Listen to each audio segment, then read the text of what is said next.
inform you what I'm trying to do. We were told, myself, Senator Ayotte, and Wicker had some time at 4 to... The Senator is reminded that we are in a... I would ask unanimous consent to get out of the quorum call. Without objection. Okay. What I'm trying to do, Mr. President, we were told to come down here. We had a 4 o'clock time. Glad to be able to discuss things earlier. So what I would like to talk about, with the Chair's permission, is to talk about the military retiree provisions. Senator may proceed. Thank you. Number one, I want to say to our budget chairman, you had a really good discussion, I think she's gone now, with Senator Chambliss and Isaacson about trying to figure a way to fix this provision in the budget deal. I'm very disappointed that we can't have an amendment to fix it or amendments to do other things, and but we are where we are. So the bottom line, this has been a healthy exercise because all of us are looking at provision. This is a bipartisan product, so it's not about blaming Democrats or Republicans. It's a good exercise. How could a bill, and one, this bill, as we all know, doesn't fund the government. If we pass the budget, and I'm sure it will pass here eventually, it doesn't keep the government open. It sets limits on spending. We're increasing the amount we can spend on defense and non-defense, setting some sequestration aside. That's a great thing. I think that's going to be good. How we pay for it is the problem. And the question is, how did this happen? You know, the chairman of the Senate Budget Committee and the chairman in the House are great folks. The military retiree provision is a pay-for that has got everybody a bit wondering. And upon a second evaluation is probably certainly not the right thing to do. In May 2014, there will be a commission that was set up by the Congress to tell us how best to reform military pay and benefits, because they are unsustainable, quite frankly, in the future. But we put in that commission report a requirement that any reform could not affect those who are in the service now. They're grandfathered. And I think the reason the Congress did that was we don't want to break faith with those who signed up for Deal A. They're doing their part of the deal. They're serving. The Congress is looking away for making these programs more sustainable by applying it in the future, which I think we should do. About the civilian employee contribution to their retirement program, that's prospective. The one thing I would disappointed is money doesn't go into the retirement plan. It has to pay for the deal. And Senator Warner, I just want to acknowledge what you've been doing with about every gang of 6, 12, 8, 10, 14, just different numbers, trying to find a way to keep us from becoming Greece. And I know entitlement programs are the source of the problem for the nation over the long term, and military entitlement programs like TRICARE, we have to look at our retirement system. So that's not a problem. But we're in a hurry to basically pass a budget that generally I support. You know, it gets us into a situation of sequestration relief. But how did this happen? How could we have picked a pay-for that this, to me, is just unacceptable? The military retiree community up to the age of 62 will have their COLA reduced by 1%. Now, that doesn't sound a lot, but the compounding effect goes like this. If you're a master sergeant who retires after 20 years of service in 2015, at, say, 42, by the time you get to 62, the effect of this bill will cost you $71,000. That's the compounding effect of money. And no one has ever suggested it should be applied to people who are almost at retirement or in retirement when it comes to how you would reform benefits. And my good friend, Senator McCain, and he's earned every penny he's ever got in retirement and then some, mentioned the Bowles-Simpson Commission. Well, I'm a general fan of Bowles-Simpson. You know, reform entitlements and flatten out the tax code, and yes, pay down some debt. I'm a Republican that would eliminate a deduction in the tax code and apply some of the money to the debt, not put it all in tax cuts, because when you're $17 trillion in debt, you got to do things you would otherwise not like. I am willing to do that. But Bowles-Simpson did not, as my good friend Senator McCain suggests, adopt eliminating COLAs before 62 as part of their solution. They wanted to find $70 billion over 10 years for federal workforce entitlement reform. they created a commission, said a Federal Workforce Entitlement Task Force commission to reevaluate civil service, military health, and retirement programs. They did not say we're going to eliminate COLAs entirely for the military and civilian workers. They said we need a commission to look at how to find $70 billion over the next 10 years. The examples they gave of what you might look at is use the highest 5 years of earnings to calculate civil service pension benefits for new retirees. Defer cost of living adjustment is the second one. Adjust the ratio of employer-employee contributions to federal employee pension plans to equalize contributions. That saves $4 billion. These were examples. They wanted a commission. Guess what? So did the Congress. In 2013, this came out in 2010, the Congress said, let's form a commission to look at this. The problem is the commission hasn't reported back to us. They're not due to May 2014. And we did put a prohibition on the commission's work product. You have to grandfather existing service members. You can't retroactively apply any reforms. So Bowles-Simpson did not say we're going to eliminate all COLAs. They said form a commission, and that was one example of what to look at. The Congress did form a commission. The commission's not back yet, but the Congress told the commission, grandfather people are in the current system, but we forgot to tell ourselves that because this pay-for is retroactive in nature and applies to all retirees, past, present, and future. The disability component. The people who drafted this assumed that disability retirees would not be included. They are. And the $600 million, CBO says, of the $6.3 billion that this provision generates in revenue to help pay for the deal, $600 million comes from the disability retired community, and I think we all understand that's not the right thing to do. Someone's lost their legs in Afghanistan or Iraq who are disabled, can't work. They get benefits outside of disability retirement. They've earned those benefits, but to reduce their COLAs, which would have thousands of dollars, tens of thousands of dollars of loss of benefits, nobody wants to do that. They thought they weren't included. They are.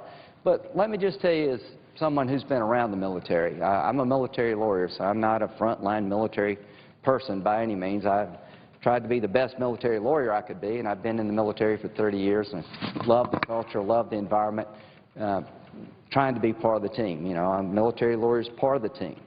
The pilots who go fly and face danger, you know, they're the heroes, the maintenance guys, and, you know, on the front lines in the Army, to them go the glory. But the bottom line is, I don't think it's fair for us to consider, you know, if you're in the MRAP that didn't get hit by the IED and you made it through your tour, you've earned your retirement just as much as anybody else, and that disabled retiree needs the money more than anybody. They get things that the average military retiree doesn't because the needs are greater. All I'm doing is begging the body, let's don't pass a budget deal with a pay-for that really violates our own commission requirements, that in hindsight is not the way, not the message you want to send to those who served. Now it's not a good way to recruit. Let's see if we can fix this thing. Let's see if we can fix it before it gets into law, because once you get something into law, we all know how hard it is to take it out. I would. And before I yield, I want to say that the senator from Mississippi first asked a question in our conference. Can you tell me what... And all of us on the Republican side looked at him, me included. I didn't have a clue how to answer that.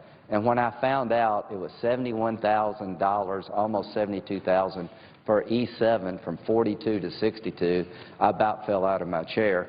Now I know how you generate $6 billion. And as to the senator from New Hampshire, she was the first one to really take this torch up and run with it, and I've been trying to help where I can, but I will yield for any question. Well, I want to thank the senator from South Carolina for his leadership on this important issue. What I wanted to ask you this, some have come to this floor and said, pass this budget agreement and we'll fix this later. Do you think that's a good way to solve this? Well, the best way is to never fix it before it passes, and we got to January the 15th. Nobody wants to shut the government down. And again, the budget deal is just about numbers. We got to actually appropriate. But I think we could. I mean, there's so many different ways. I've thrown out the idea of eliminating subsidies for people that make over $250,000 for their Part D premiums. It's $54 billion over 10. They're just like, you know, I'm not asking my Democratic colleagues to go to food stamps and safety nets. I'm not asking to do that. And I'm certainly not going to ask the Republican to raise taxes. There's better ways to do it. So I couldn't agree with the Senator from New Hampshire more. With a little bit of effort here in the next few hours or days, we could fix this in total. And of all the people that deserve our effort, don't you think we could stay here as long as we needed before the holidays? A little inconvenience for us to fix this, because one thing that I see from this is we're saying to our military retirees, don't worry, trust the politicians in Washington to fix something that they voted for. I mean, here we are. We know the problem's here now. People yet haven't had a final vote on this, and yet they're still saying, oh, we know the problem's there, but we're going to vote for it anyway. I don't understand this. If you're someone who is serving our country, what kind of message does that send? Well, in all honesty, the provision doesn't take effect for a year or two. But I think what you're saying is so important. Why leave any doubt in people's mind? They've got enough to worry about already. Yeah. Life is hard for all of us. You know, some people, life is just incredibly hard. I've lived a fortunate life. But a military retiree who's not disabled, it matters to them. So we shouldn't create stress where none is needed. You know, they've been stressed out enough, I think. The last 10 years have been hard as hell for them. I mean, multiple deployments. I mean, Senator Warner, I mean, all of us, we go overseas, you see the same people. You know, I do small reserve tours just for a few days in Iraq and Afghanistan. I'm seeing the same people in Afghanistan I saw in Iraq in my career field of being a JAG working on detention matters. I don't think the average American, they appreciate, but I don't think they really understand how hard this has been on 1% of the American people. So wouldn't it be nice if they didn't have to worry about this and we could get this issue behind us? Because here's the truth of the matter. It may come as a shock to the body, but we're not in very good standing right now. And that's a bipartisan problem. And here's the concern is name things that have been fixed that are wrong, not a whole lot. It's hard to fix things. And the unraveling effect is what people worry about. If you fix the military retiree, what about the civilians? You know, I'm willing to look at that. But the bottom line is they've fought hard, they fought long, they've earned what they've got. We shouldn't retroactively diminish their retirement. They've worried enough. Let's don't give them anything to worry about for the holidays. Let's take this one off the table.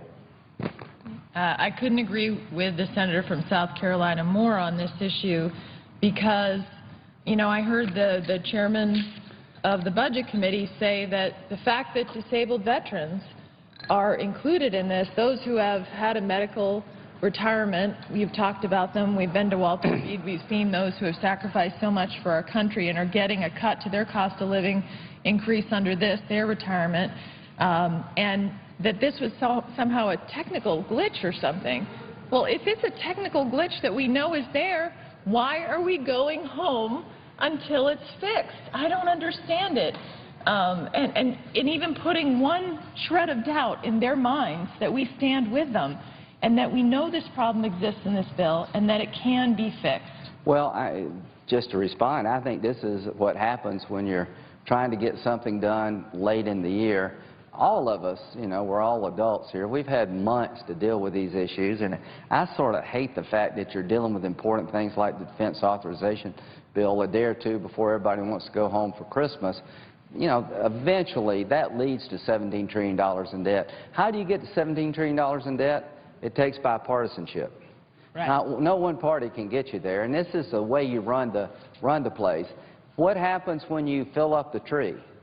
You can't fix things. And here's what's wrong with that. You can't fix the things that politically are bad for you and expect the rest of us to go away quietly because we have something that we want to do. So this filling up the tree process is not good for something this big, and I hope people would be responsible with their amendments. But again, it goes back to how did this happen? I don't believe for a moment that Patty Murray or Paul Ryan meant to hurt disabled veterans. I don't believe that. I think the whole issue, nobody looked at it. These things are put together very quickly. You know, I'm on the Budget Committee, you're on the Budget Committee, you're on the Budget. I had no idea. Nobody asked me if this was a good idea. I didn't even get to look at it. I got to read about it in the paper. And that's what happens when you put the deals together with just a handful of people. You make mistakes because the more eyes, the better. And you find yourself here talking about something, quite frankly, that we all know is wrong. We need to fix it. We're creating a lot of anxiety for people who've gone through enough anxiety, and I just hope we can rise to the occasion here at the end. Mr. President, will the senator from South Carolina yield? Absolutely. Senator Graham, you've served in the House. I know that powers that be would just like to see this bill rubber stamp passed, done with, rah, rah, rah. But if this legislation were to be amended and this problem were fixed, don't you think the House would have ample time to pass it before the January 15th date for the CR? Or really they could, as we've done many times, extend the CR a week or so if needed. But I don't really think it would be needed. I think they'd pass it promptly. Do you not? I think the senator's absolutely right. I mean, we have a legislative process that could rise to the occasion if we would use it. You know, for 200 years we've been doing business a certain way, and the Senate is changing all for the worse. And like I say, this is a bipartisan problem. I'm not blaming Patty Murray, the Democratic chairman. This got into a bill that was bipartisan. 330 votes, 70% Republican conference. We all make mistakes, but how did it get there? Nobody will tell me who put this in there because they don't know. So you're right. I think our House colleagues would find the equities of the matter easy to resolve. They would come back and fix it in just no time, and I think we could fix it. The offsets might be hard to find in terms of our ideological differences, but I think we could find some offsets to fix this pretty quickly. And yes, Senator Sessions, the House would be able to do it too. One final plea. I would hope that as we go into the holiday season, that the acrimony that's been created in this body about different aspects of the way we run the place, that we don't miss a chance to do the right thing. They come on a lot here. I mean, it's not like you don't get a chance to do the right thing as Republicans and Democrats. We just both don't rise to the occasion enough. But here's a chance to do the right thing, and a very necessary thing. And maybe if we rose to the occasion here, it might lead to doing more right things. I will leave here as an optimist and hope and pray we do the right thing while we still can. I yield. Let me just say, we can do the right thing. We don't have to set our expectations so low that we can't come together and find a pay-for that's acceptable to both sides of the aisle, that says what we should say to our men and women in uniform, and that's thank you. Thank you. God bless you. The first responsibility of our nation is to defend our nation and to keep it safe. And of all the things that would keep us here till Christmas, I think this is one of the most important things we could do for the people that go in there first for us, and ensure that we have the privilege of being on this floor, have the privilege of going home and spending the holidays with our families. And so of all the things to say that this isn't possible, I think it's very possible. And we should have the will to do it for our men and women in uniform. We should have the will to do it for those who have been disabled for their brave service in the line of duty for this country. And I would hope that we would rise to the very best of this body and fix this and not go home for the holidays with any uncertainty for our military retirees or our men and women in uniform of where we stand, and we stand with them. So with that, Mr. President, I yield the floor to Senator Sessions. Mr. President. Mr. President, when I first came to Washington considering running for the Senate, I met at a Republican luncheon, and they asked me to say just a thing or two, not to have long, and I said I could think of no greater honor than to represent the people of Alabama in the greatest deliberative body in the history of the world. This is a great deliberative body, and that's our heritage, and it's being eroded, and it's not disputable that it's being eroded. It's being eroded in a way that is faster and more significant than any of us seem to understand. Like the frog in the warming water, we don't realize we're being cooked and that the freedom of Americans are being cooked. And this bill contains another provision that constricts the ability of a minority in the United States Senate, could be Democrats or Republicans, or just a bipartisan group who don't represent a majority but have a concern, to have those concerns heard and dealt with, and it's very significant. I wish it weren't so. I was shocked that it was in the bill, had no idea it would be in the bill. And as Senator Graham just indicated, this started out as a Republican conference. That Senator Ayotte and Senator Graham, Senator Wicker and I were members of the conference. And we met and had a couple of public meetings where everybody talked, but no legislation, no language was laid out. And the next thing we heard, the leaders are drafting a bill. I would say affectionately, a gang of two this time. And so this is the bill that was their product. And I know they were trying to work out an important solution to America's financial problems. I know the differences between the parties were so great that it's difficult to bridge those agreements, and we weren't expecting a great solution to the long-term financial state of America that needs to be dealt with, must be dealt with, and every year we wait makes it harder to fix that challenge we face. But I didn't expect a lot, but I didn't expect some of the damage that we've seen in the legislation. I've got to talk about a certain point because it changed the rules of the Senate. I'm not sure the House members understood how significant it was, but 3 times I have made objections to budget violations. 3 times. And we contended that the bill before the Senate was spending and would spend more money than the Budget Control Act allowed to be spent. And if that's so, the Budget Control Act being in law, having certain limits on spending, then the Senate would have to recognize that we were busting the budget, and we would have to have 60 votes, a supermajority, to approve busting the budget. A pretty good matter. And it doesn't make any difference if there are taxes and fees used to pay for that. It still spends more than the amount of money we agreed to spend, and it allowed us to contain spending. And there were 3 different votes in the last year or so in which the Senate was stopped from spending more than the Budget Control Act limit required because 60 senators would not vote for it. There weren't 60 that would support waiving the budget, breaking the budget, spending above the budget. So that's the issue at stake. And I'm sure the spenders were deeply disappointed. They got over 50, and under this bill now it only takes 50. They got over 50, but they didn't get 60. So they were not able to continue that spending. This agreement, this bill that's before us today, would significantly weaken the ability of senators in this Congress, in this body, to enforce the spending and revenue limits under our budget resolution and future budgets.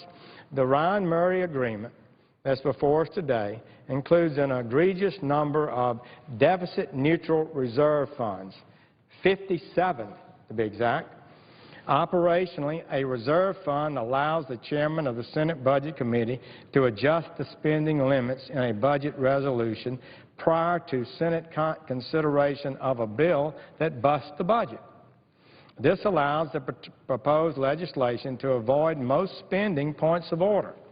Now, a reserve fund can be a useful tool when used in the context of a true budget resolution, one that is properly negotiated in public by a conference committee rather than a backroom deal. Reserve funds can shepherd legislation with common policy goals through the House and Senate by accommodating minor differences between the budget plan and the final legislation. So that makes sense. It's not reserve funds are a total fraud. Congress does not want legislation. If Congress did not want legislation they agreed to in concept to get tripped up by scoring differences. That's why reserve funds were originally created. But there is virtually nothing policy-wise in common between the House and Senate budget resolutions that we're seeing today. They're quite different. House Ryan budget is a historic budget that alters the debt course of America and puts us on a sound path. And the Senate budget that cleared this body over my objection would have spent $1 trillion, would have raised taxes $1 trillion, but instead of using those tax revenues to pay down the debt, it would have funded a new $1 trillion in more spending above the Budget Control Act limit we agreed to in August of 2007. So that's the situation. So these are different budgets. And with 57 reserve funds, the Murray-Ryan spending bill that's before us now will allow Senator Reid and Chairman Murray to bring to the floor a practically unlimited number of big tax and spend bills. And it will not be subject to the 60-vote limit. Normally, the minority party would be able to raise a point of order under Section 302F of the Budget Act. The 302F is known as the tax and spend point of order because it's the one we deploy when Congress tries to spend more money than it promised to spend and offsets that new spending with some fee or tax increase. It's the point of order we deploy when Democrats, in these occasions I've mentioned, with some Republicans supporting it, want to grow the size of government. It takes 60 votes to get around the 302F point of order, and it forces colleagues to go on record and say, yes, I know my legislation will bust the budget, but we ask that we do it anyway. And you know, what I've found is we've looked at it. When you shine light on these votes, and votes on the floor of the United States Senate, it asks senators to say, do you really, Senator, want to spend more than we agreed to spend? You just agreed in August of 2011 to the Budget Control Act, and it said we're not going to spend over this level, and a bill hits the floor that spends over that level, and they say, don't worry about it, it's paid for by taxes. Do you really want to do that when it's raised as a budget point of order?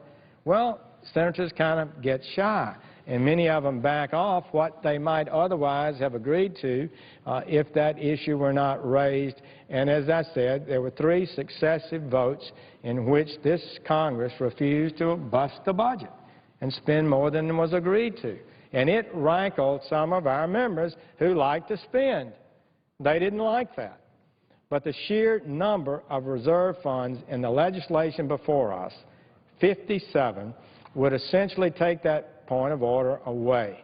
There are so many reserve funds in this bill that Senator Reid and Chairman Murray could bring an endless number of tax and spend bills to the floor, and my colleagues and I would be unable to shine light on that and be able to have a clean vote on one question, not whether or not we favored the idea they want to spend money on. That was not the question. The question, when you raise the budget point of order, is do you believe we should break the spending limits that we agreed to? And if you can fund your bill and your cause that you believe in by finding savings elsewhere in the budget, then we might support that. But we're not going to support spending more than we agreed to. That's what this budget point of order has allowed us to do on a series of occasions. And I believe it's causing a lot of people to come to me and Chairman Murray when they offer legislation to make sure that they're within the budget. And they go back and try to draft it in a way that doesn't violate the budget. But eliminating this budget point of order will reduce the number of people who are concerned about that, and we'll see less discipline, in my opinion. So in summary, the reserve funds would allow Senate majority or a number of senators who've got legislation on the floor to avoid this tough vote in the light of day so people can see what's occurring. Moreover, there's a little understood danger in this legislation that goes beyond spending. It really does. This bill can allow legislation that would carry measures that are disproportionately policy-heavy with very little budgetary effect. We believe, as we've analyzed the bill, that it could allow reserve funds to be used to increase the minimum wage, to change voter registration laws, to extend unemployment insurance and offset it with some tax increase somewhere, regulate greenhouse gas emissions, and more. So there's little that can be done in the Congress to stop that. What could have been done previously. This will allow this to go forward in a way heretofore not done. So I urge my colleagues not to sit idly by and watch the rights of the Senate get pounded into the dirt, and that senators have their individual authority from whatever state and whatever party they come to be able to highlight these problems. So I'll ask unanimous consent today to offer an amendment that would strike the reserve funds from this legislation that's before us, and I encourage my colleagues to support that effort. If you care about this Senate as an institution, if you care about the right of free debate and the ability to actually amend legislation, if you care about the heritage of the Senate and the importance of constraining spending, then I would urge support of my unanimous consent request. So, Mr. President, I would formally ask unanimous consent to set aside the pending motion so that I may offer a motion to concur with the amendment number 2573, which is filed at the desk, which would accomplish what I have described.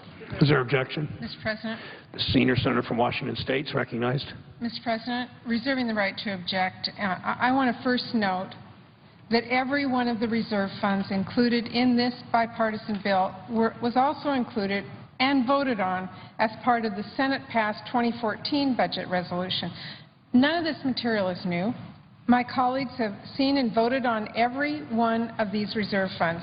In the 9 months since the Senate passed the budget, I can't recall, frankly, a single time that a member came up to me and raised an issue regarding one of these reserve funds. I similarly would like to point out that reserve funds are not new. The Senate has actually relied on reserve funds to help it carry out its priorities under the annual budget process for nearly 30 years. The authority to include them is specifically authorized in law by Section 301(b)(7) of the Congressional Budget Act.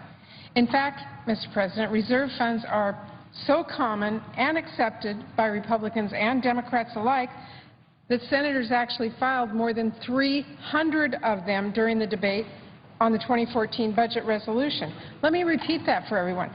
Senators filed more than 300 reserve funds this year, including, by the way, a few from my friend, the senator from Alabama.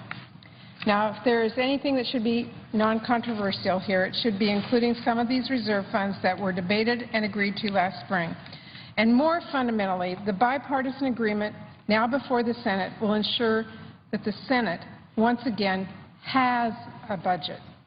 And, Mr. President, that's a good thing. Having a budget and the discipline of enforceable spending levels will strengthen enforcement, not weaken it. If you don't have a budget, you don't have a spending level you can enforce, you lose discipline and the ability to raise certain points of order. We fix that actually in this agreement. So, Mr. President, I object to the unanimous consent. Objection is heard. Mr. President, The senator from Alabama is recognized. these provisions that allow the objections to the abuse of reserve funds have been in law since 1985, 30 years almost. This has been the law that we have. I raise objections to the tax and spend point of order, and it has been sustained on the floor of the Senate. The Senate budget resolution that Senator Murray referred to is the one that would increase spending $1 trillion over what was agreed to in 2011, August of 2011, and would add $1 trillion in taxes. And then they changed this rule. So the point of which is that this legislation alters that from the past, and if it passed, and the budget resolution she referred to did pass the Senate with Democratic votes only, and it was a simple majority.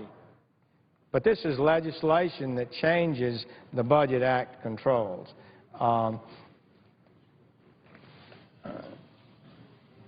Anyways, I just feel real strongly that we have to absolutely understand what has happened here.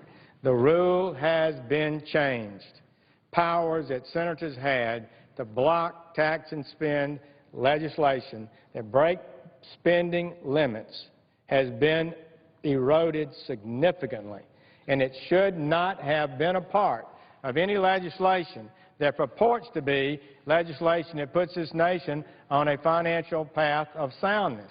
In fact, it does the opposite. It weakens the ability of senators who want to hold this Congress to its own spending limits agreed to in law. It weakens their ability to stop breaking those spending limits. There's just no doubt about that. So I'm really upset about it. I think it's historic. I understand that the House maybe didn't fully understand what was meant here. Maybe we can somehow revive this, but in truth we should do it now. We should not pass this bill that contains this legislation. And had we had a normal conference committee, and I had been a member of it, and other senators had been a member of that conference committee, and had a chance to talk about it, it would not have been in there. Maybe that's why they chose not to have a public open discussion of it, because they wanted to slip this through in the dead of night, up next to Christmas. Oh, you've got to pass this bill just like it is. Can be no amendment. The government was shut down, and we'll all have to stay here till Christmas Eve, like we had to try to stop the Obamacare that they passed on Christmas Eve. So this is the kind of thing that's not healthy for America. It's not healthy for the Senate. Reserve funds are a function of policy, and there's no common policy between the House and the Senate on budget resolutions. My budget resolutions are passed by each House, but we don't have common policies there about how it's processed. And never have we adopted the volume of reserve funds that would hereafter be long-standing parts of our law. See, Mr. President, I believe we have a time to begin our wrap-up now. Senator Murray, let me just say, Senator Murray is a good, strong advocate. She's effective in her leadership roles. I respect her and enjoy working with her. We sometimes disagree, but I want to say as we move to the conclusion of this legislation that it's, I respect you and as we move forward. Do you need any additional time? Yes. How much time do you I want 10 minutes. Well, let's go. Mr. President, well, I would ask you see to be equally divided. Well, Mr. President, Senator from Washington. Mr. President, I believe the unanimous consent that was previously entered allowed me the last 10 minutes and the senator from Alabama the prior 10 minutes, so most of that time's been used. I'm happy. Senator from Alabama has about 2 minutes remaining. Senator from Washington State has 10. Well, what time's the vote? 4:27. How did it get to be 4:27 instead of 4:30? I would ask unanimous consent the vote be held at 4:30, and I would wrap up in the time remaining. Is there objection? Mr. President, reserving the right President to, pro tempore.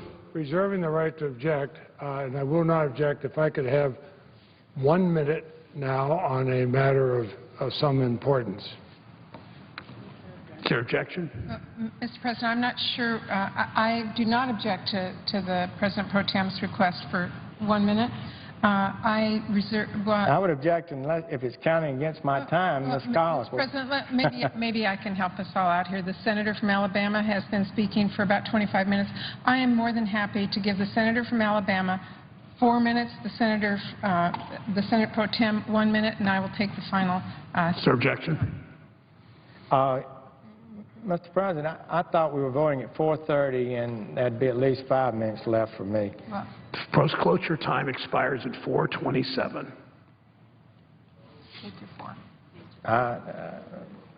I'll accept the kind and generous offer of the senator.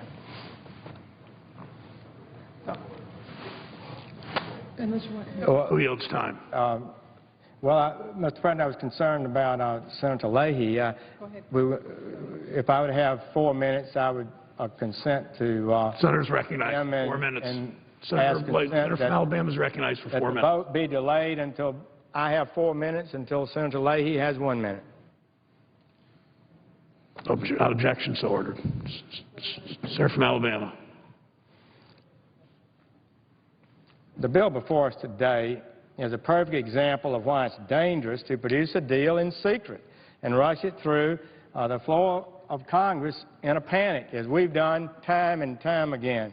This bill is a perfect example of why we need regular order, why the Senate is supposed to be a deliberative body that debates and amends legislation. There's no amendment being allowed to this legislation, and why each senator is supposed to have a chance to have their say and offer amendments to a bill. Each senator in this chamber, Republican, Democrat, is being diminished if they're not allowed to have an amendment on an important piece of legislation like this. I was astonished to hear earlier that we have no choice but to pass this bill exactly as it is, that there's no other alternative. How about letting the Senate work its will, I suggest? Could we not find 51 senators who can agree on a better way to save money than to cut retired military personnel? A cut that was used to increase spending in other areas, some of which is clearly not more significant than the cuts falling on military retired personnel. So we learn after the House has passed the bill that also includes a cut to the pensions of wounded warriors, and I suspect most House members didn't realize that, as my friend from Mississippi has pointed out. So we were blocked yesterday from having a vote on this, and looks like we will continue to be blocked. We'll move to final passage, and there will be no opportunity to amend this bill. And the big $500 billion defense bill, authorization bill, will be on the floor next. Immediately thereafter will be voted on tomorrow, and there will be no amendments to it. This is unprecedented. To have the defense bill on the floor, we often have 30 or more amendments. Zero. We don't have time. We've wasted our time on all kinds of things. We had a whole week in which there were 2 measly votes conducted when 30 or more could have been conducted easily that week. And there wouldn't have been that many votes on the Senate bill. So I would just say that I do not believe this legislation is sound legislation. I believe it does damage to the ability of this Senate to protect the Treasury of the United States of America. I think it takes us down the road to eroding the power of individual senators to constrain spending and stay within the limits we agreed to, that we put in law. So I'm not happy about it. I wish I had more time to talk about it. I don't. I appreciate the opportunity to work with Senator Murray, and I respect Congressman Ryan so greatly, but there's some problems with this legislation, and we should not pass it, and there's plenty of time for the House of Representatives to respond to any changes we were to make in it. I thank the Chair and would yield the floor. Mr. President. Speaker, the Senate President Pro Tem is recognized. Mr. President, the White House has released a report that's prepared by the President's review group on intelligence. The message is very clear. The message to the NSA is now coming from every branch of government, from every corner of our nation. NSA, you've gone too far. The bulk collection of Americans' data by the U.S. government has to end.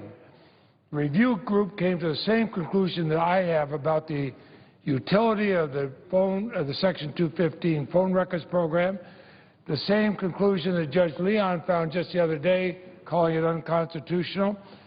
They said Section 215 was not essential to preventing attacks and could readily have been obtained in a timely manner using conventional Section 215 orders. They say, what many of us have been saying, that just because we can collect massive amounts of data doesn't mean we should do so.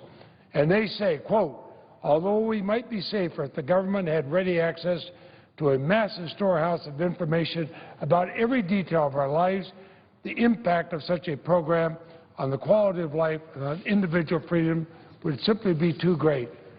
Senator Lee and I and others have legislation to curtail this.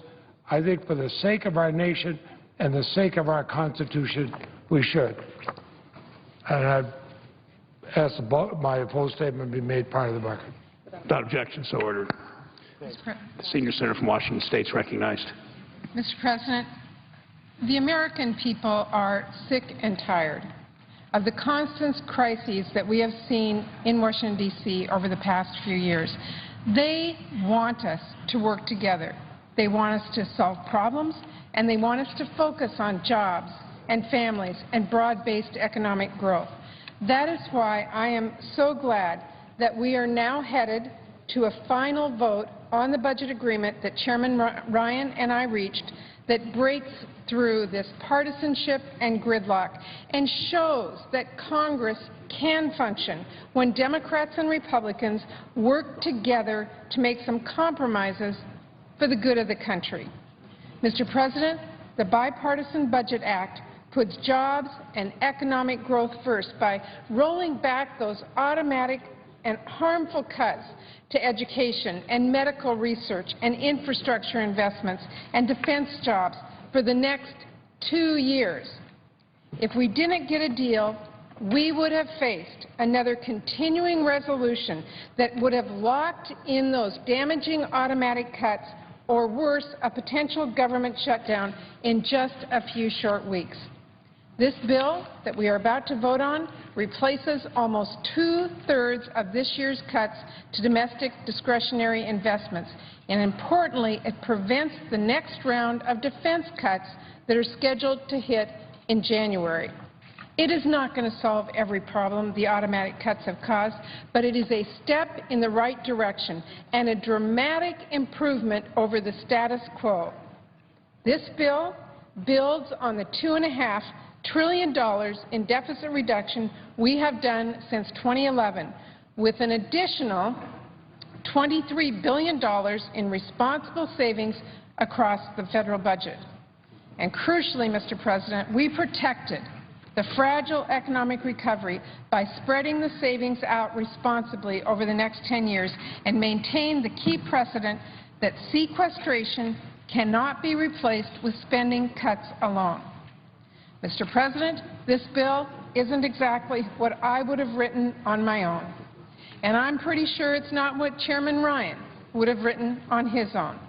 But it is what the American people have called for, a compromise, and that means neither side got everything they wanted, and both sides had to give a bit. But I'm hopeful, Mr. President, that this deal can be a foundation for continued bipartisan work, because we do have a lot of big challenges that we have ahead of us for our families and communities that we all represent. Mr. President, as we wind this down and go to a vote in just a minute, I especially want to thank my colleague from across the Capitol, Chairman Ryan, for his work with me on this over the past 2 months. He stood up with courage, he was an honest broker, a tough negotiator, but in the end, we were able to come to an agreement, and I really want to commend him for that. I want to thank our ranking member, Chris Van Hollen, who worked steadfastly with us. I want to thank Leader Reid and all of our leadership for their support throughout this budget process as we work to negotiate this deal and move it through the Senate. I also, Mr. President, particularly want to thank the members of the Senate Budget Committee who worked so hard to pass a budget, start a conference, and reach this bipartisan deal.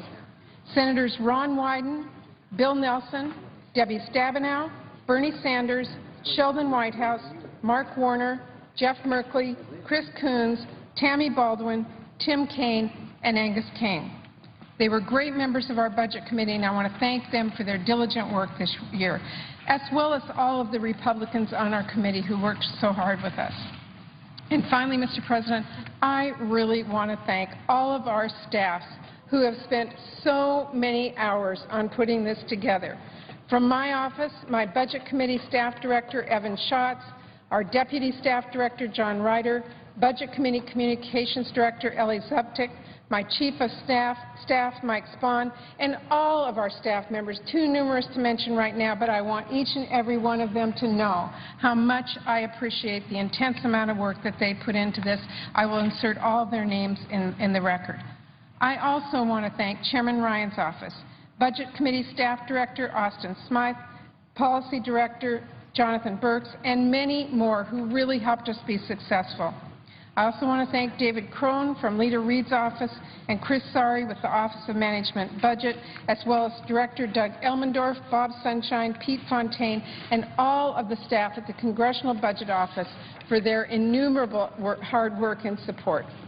So, Mr. President, we are at the end of the time for this, and I urge all of our colleagues now to support this bipartisan Budget Act of 2013. We are about to put jobs and economic growth first, and most importantly, we are going to give the American people back some certainty that they do deserve. Mr. President, has all post-cloture time expired on the motion to concur with respect to H.J. Res. 59? It has. I then ask unanimous consent that the motion to concur with an amendment be withdrawn. Is there objection? Reserving the right to object. Senator from Alabama. Mr. President, I would just note this is the way the process, the train that runs through this body and denies amendments to be allowed occurs. So at this point, there will be a move to, in effect, clear the tree so this can be passed. And it's just an unhealthy trend we're in, and I'm disappointed that we're heading in this direction. But it points out the actual legislative steps that are required to get the final passage after the leader has filled the tree. Is there objection? Without objection. Without objection, so ordered. I ask for the yeas and nays on the motion. 2547 is withdrawn. The motion to concur with Amendment 2547 is withdrawn. Questions on the motion to concur? Question is on the motion to concur. I ask for the yeas and nays. Is there a sufficient second? There appears to be. Clerk will call the roll. Mr. Alexander. Ms. Ayotte.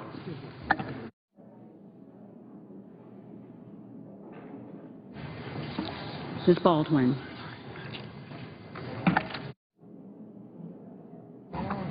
Mr. Barrasso. Mr. Baucus. Mr. Backedge. Mr. Bennett. Mr. Blumenthal. Mr. Blunt. Mr. Booker. Mr. Bozeman. Mrs. Boxer. Mr. Brown. Mr. Burr. Ms. Cantwell. Mr. Cardin. Mr. Carper. Mr. Casey. Mr. Chambliss. Mr. Coates. Get me done. Yes.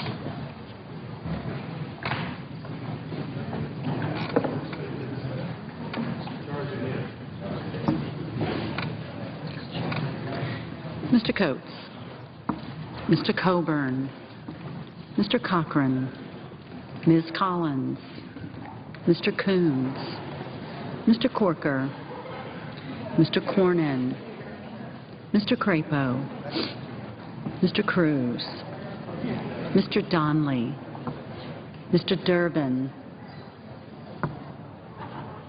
Mr. Enzi, Mrs. Feinstein, Mrs. Fisher, Mr. Flake, Mr. Franken, Mrs. Gillibrand, Mr. Graham, Mr. Grassley, Mrs. Hagan, Mr. Harkin, Mr. Hatch, Mr. Heinrich, Ms. Heitkamp, Mr. Heller, Ms. Hirono, Mr. Hoven, Mr. Inhofe, Mr. Isaacson, Mr. Johans, Mr. Johnson of Wisconsin, Mr. Johnson of South Dakota, Mr. Kane, Mr. King, Mr. Kirk, Ms. Klobuchar, Ms. Landrieu, Mr. Leahy, Mr. Lee, Mr. Levin, Mr. Manchin, Mr. Markey, Mr. McCain, Mrs. McCaskill, Mr. McConnell, Mr. Menendez, Mr. Merkley, Ms. Mikulski, Mr. Moran, Ms. Murkowski, Mr. Murphy, Mrs. Murray, Mr. Nelson, Mr. Paul, Mr. Portman, Mr. Pryor, Mr. Reed of Rhode Island, Mr. Reed of Nevada, Mr. Risch, Mr. Roberts, Mr. Rockefeller, Mr. Rubio, Mr. Sanders, Mr. Schatz, Mr. Schumer, Mr. Scott, Mr. Sessions, Mrs. Shaheen, Mr. Shelby, Ms. Stabenow, Mr. Tester, Mr. Thune, Mr. Toomey, Mr. Udall of Colorado, Mr. Udall of New Mexico, Mr. Vitter, Mr. Warner, Ms. Warren, Mr. Whitehouse, Mr. Wicker, Mr. Wyden.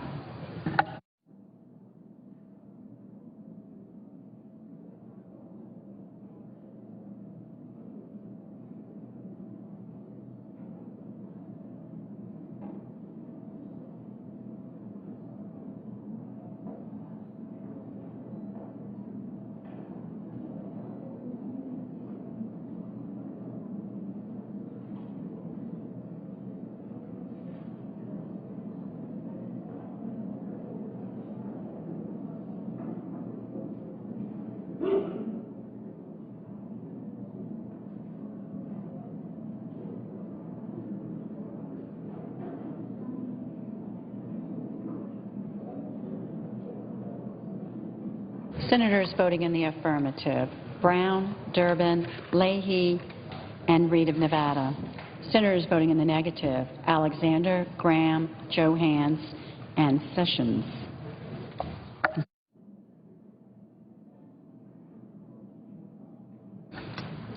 Mrs. Murray, aye.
Mr. Fitter, no.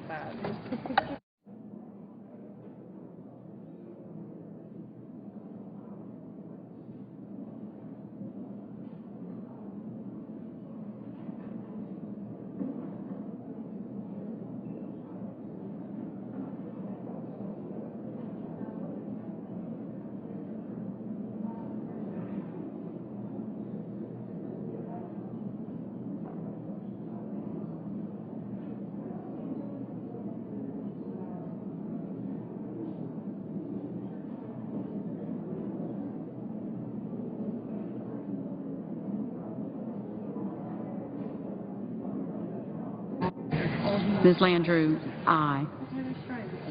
Mrs. McCaskill, aye.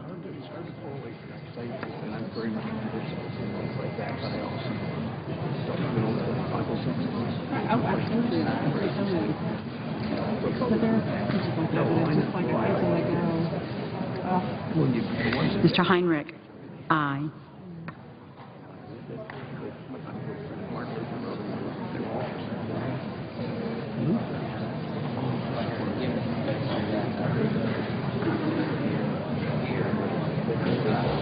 Ms. Cantwell, aye.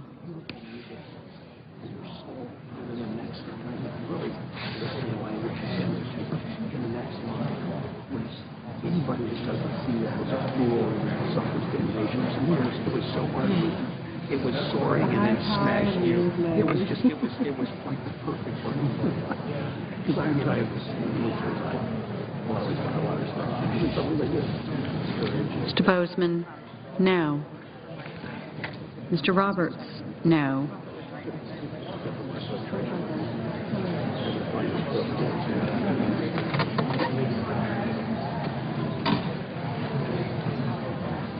Oh, here it is. This is an interesting. Open my mouth for the dumb in the closet.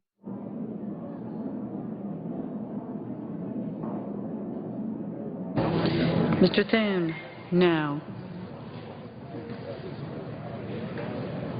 Probably the new and outdated version would be better for that one.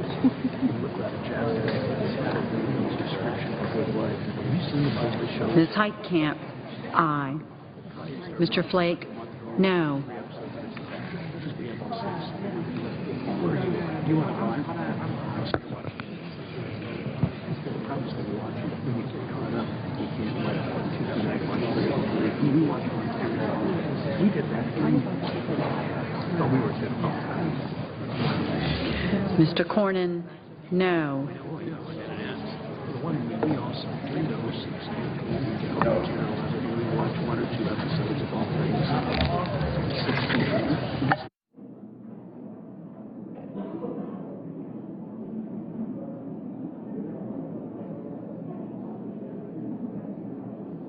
Mr. Tester, aye.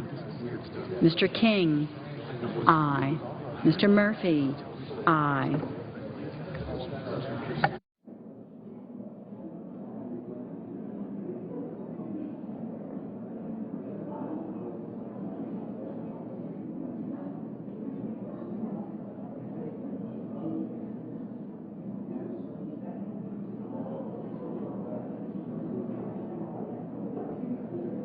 Mr. Schatz, aye.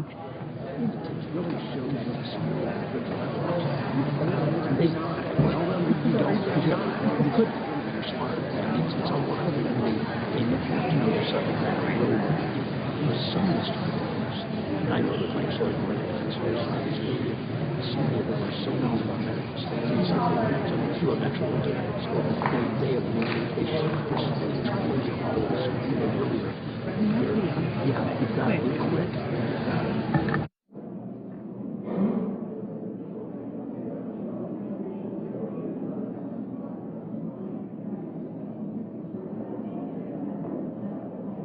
Mr. Carper, aye. Mr. Schumer, aye.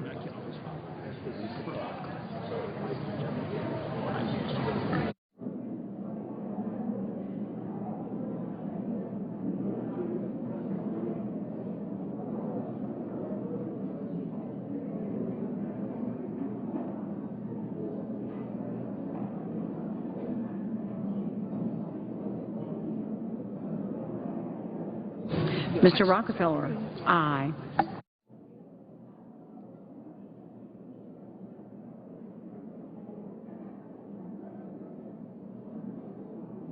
Mr. Sanders, aye. And if you miss something, you can back up now too. But you can go make popcorn and come back in. No, it's so much easier. It's a great country down. It really is beautiful.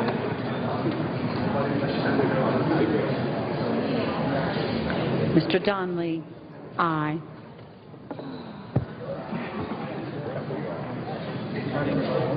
Mr. Cochran, no. Mr. Burr, no. Urge you.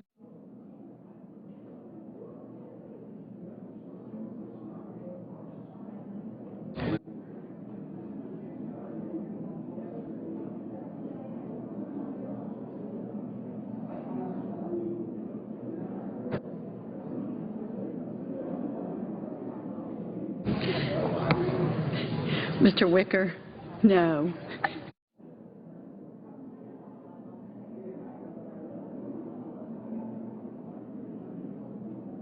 Mr. Markey, aye.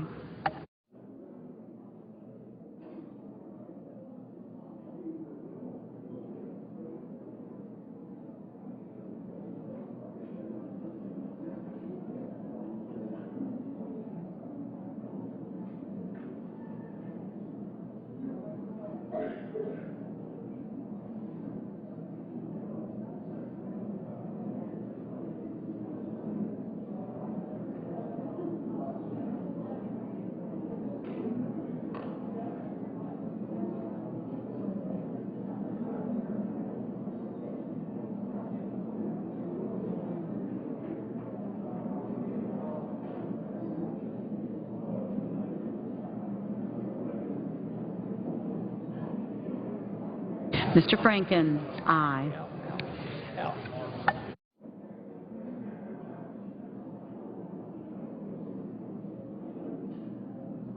Mr. Coons, aye. Mr. Risch, no. Mr. Lee, no. Mr. Udall of New Mexico, aye. Mr. Manchin, aye. Ms. Collins. Ms. Collins, aye. Mr. Inhofe, no.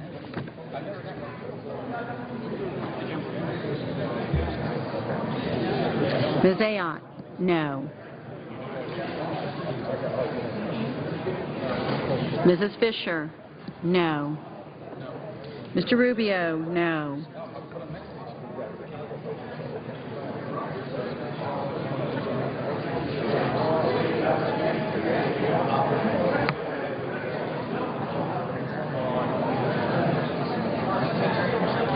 Mr. Warner, aye. Hey, Laura, are we having live phone? Mr. Grassley. Mr. Grassley, no. Mr. Whitehouse, aye.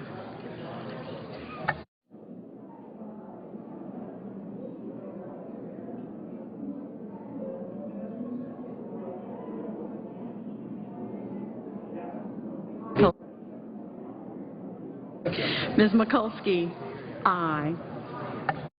Mr. Hoven, aye. Mr. Isaacson, aye. Ms. Stabenow, aye.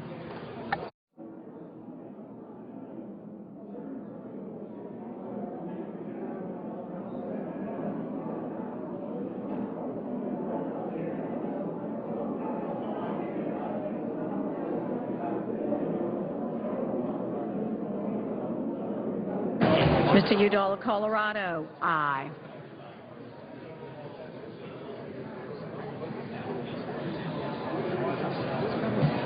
Ms. Baldwin, aye. Mr. Scott, no.